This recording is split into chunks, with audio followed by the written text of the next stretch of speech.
दिल्ली में सभी 7 लोकसभा सीटों पर सत्ता पक्ष और विपक्ष ने अपने अपने पत्ते खोल दिए हैं।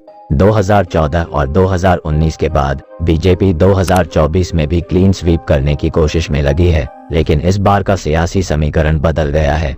कांग्रेस और आम आदमी पार्टी इंडिया गठबंधन के तहत साथ में मिलकर चुनावी मैदान में उतरे हैं। कांग्रेस ने 3 और आम आदमी पार्टी ने 4 सीटों पर अपने प्रत्याशी उतारे हैं। इस तरह से दोनों पार्टियों के वोट भी एक दूसरे को ट्रांसफर हो जाते हैं। लेकिन क्या बीजेपी को दिल्ली की रणभूमि में मात देना इतना आसान होगा? दिल्ली की सियासत में केजरीवाल का जादू विधानसभा चुनाव में लोगों के सिर चढ़कर बोलता है, लेकिन लोकसभा चुनाव में कोई भी सीट विपक्ष के खाते में नहीं जाती है। इसीलिए कांग्रेस और आम आदमी पार्टी ने आपस में हाथ मिलाकर बीजेपी को पछाड़ने की योजना तो बना डाली है, लेकिन 2014 और 2019 में जिस प्रकार बीजेपी की जीत का अंतर रहा है, उसके चलते इंडिया गठबंधन के लिए काफी मुश्किलें हैं। पिछले चुनाव में दिल्ली की सभी सीटों पर 52% से ज्यादा वोट बीजेपी को मिले थे।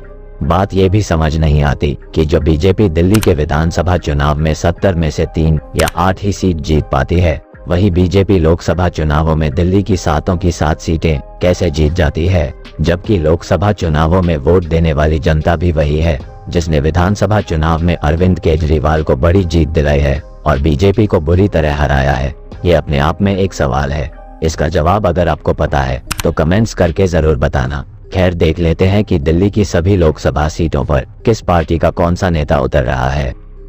दिल्ली की सबसे हाई प्रोफाइल मानी जाने वाली नई दिल्ली लोकसभा सीट पर बीजेपी ने पूर्व विदेश मंत्री सुषमा स्वराज की बेटी बांसुरी स्वराज को उतारा है, तो वहीं उनके सामने आम आदमी पार्टी के सोमनाथ भारती चुनावी मैदान में हैं। पेशे से दोनों ही उम्मीदवार वकील हैं।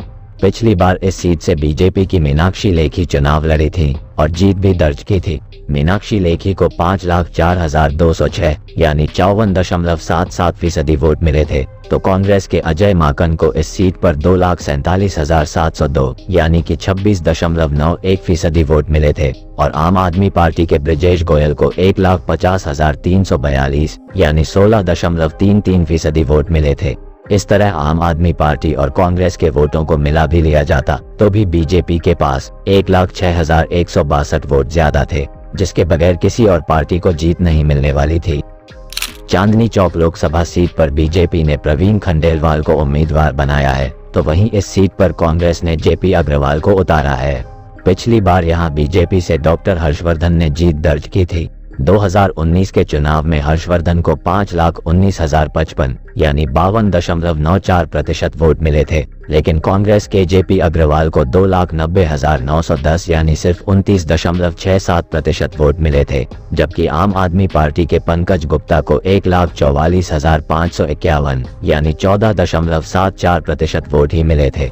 यहाँ भी दोनों पार्टियों के वोट मिलाने के बाद बीजेपी से 83,594 वोट कम ही थे।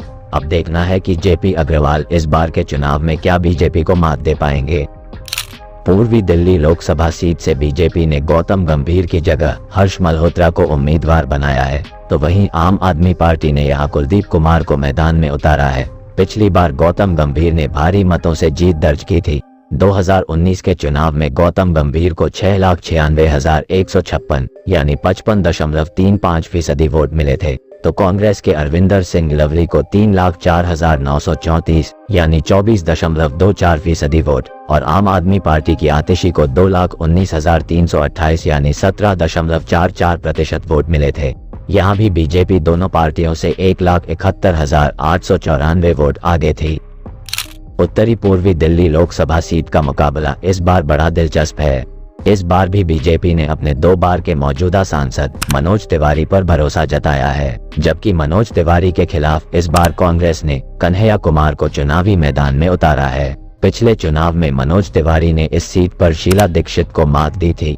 2019 के चुनाव में मनोज तिवारी को 7,87,799 यानी 53.90% वोट मिले थे, तो शीला दीक्षित को 4,21,697 यानी 28.85% वोट और आम आदमी पार्टी के प्रत्याशी दिलीप पांडे को 1,90,856 यानी 13.06% वोट मिले थे। और यहाँ भी आम आदमी पार्टी और कांग्रेस के वोटों को जोड़ने पर बीजेपी से 1,75,246 वोट कम ही थे।